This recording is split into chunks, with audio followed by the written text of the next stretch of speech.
dosen ilmu tanah ya, itu nanti menjelaskan tentang secara garis besar aja, tidak detail katanya, nggak boleh detail, jadi garis secara garis besar. Atau nggak usah aja malah enak ya. Kalau tadi saya pura-pura gitu, sekarang ini ya. Jadi kalau kita sebelum ini ya, sebelum bicara tentang tanah, maka mungkin saya ingin lebih apa? Bahan induk, iklim, waktu, bahan induk, oke ya, bahan induk, kemudian iklim, relief, organisme, dan waktu. Karena punya faktor waktu, maka tanah itu akan selalu mengalami evolusi, perkembangan. Dari awal perkembangan sampai nanti menjadi tanah-tanah yang sangat luas. Dan itu pun kecepatannya itu sangat tergantung pada interaksi 4 faktor tadi. Ya, 4 faktor tadi, apa selain waktu tadi.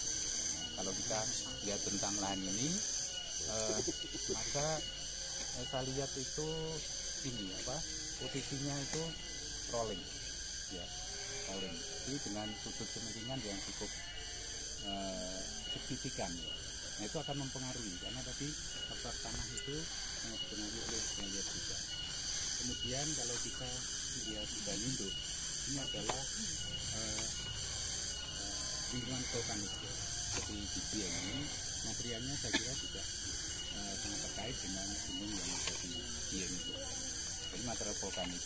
Tadi saya lihat sekilas di profil sebelah sana itu kemungkinan dari abu vulkan atau material yang dilepaskan ke udara ya. Kemudian dia mengendap lagi menjadi namanya tepra. Nah tepra dengan sebagai bahan induk kemudian berinteraksi dengan 4 faktor tadi ya, seberapa jauh itu faktor waktu, maka itu kecenderungannya ini membentuk material yang sifatnya amorfus material ya. Karena apa?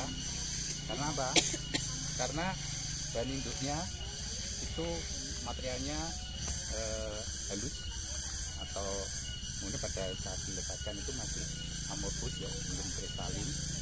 Kemudian kalau dilihat curah hujannya itu tadi lebih dari 3000 mm per tahun. Akan tadi berapa? 4.000 Pak. 4.000. Sehingga itu bisa mencuci basa-basa yang ada pada material vulkanik, material yang tadi ya. Kemudian kenapa ini bertahan masih mempunyai amorfus material atau material amorf? Maksud amorf di sini, kalau misalnya itu diidentifikasi dengan X-ray, material lempungnya itu peaknya itu masih belum membentuk peak yang jelas. Tapi kalau misalnya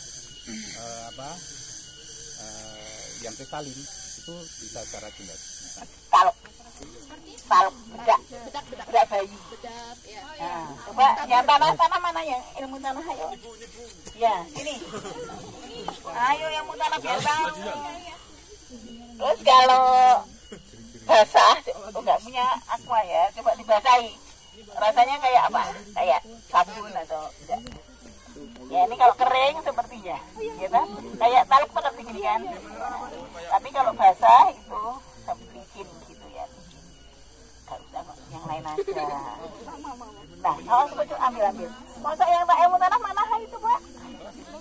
Dicoba ini yang agribisnis saja ya. Aku cek ya kamu. Iya, yang ayo. Begini kan jangan gede banget. Sekitar 3.000 sampai 4.000, tapi ini sudah dihitung tadi oleh kakak saudara itu sekitar 4.605 mm per tahun. 4.605. Sehingga apa akibat dari curah hujan yang sangat tinggi. Lakukan dan perombakan tanah itu melakukan baik secara kimia terutama kimia itu akan lebih proses pengaruh dari curah hujan dan ketinggian tempat yang mesti curah hujan itu sekitar 4.600 ton, tidak kemana-mana, hanya numpuk saja.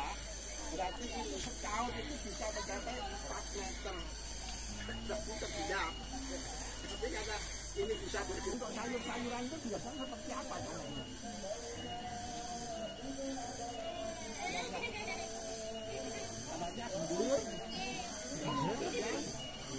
Yang jelas, saudara sudah belajar mengenai dasar ilmu tanah.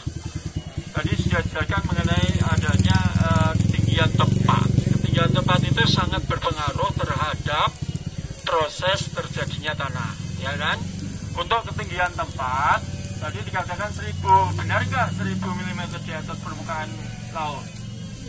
Jika masih ragu, saudara kan bawa handphone itu aplikasi pakai ketinggian tempat atau altimeter, itu saudara setting, kemudian diletakkan di atas permukaan, sudah ketemu ketinggian tempatnya. Kemudian yang kedua, tadi dijelaskan ciri-ciri daripada terbentuknya tanah, ya, di bentang lahan ini kan mengamati bentang lahan itu, nanti yang detail-detailnya nanti ada di mata kuliah dasar ilmu tanah, ya, di profilnya juga ada, itu nanti. Itu.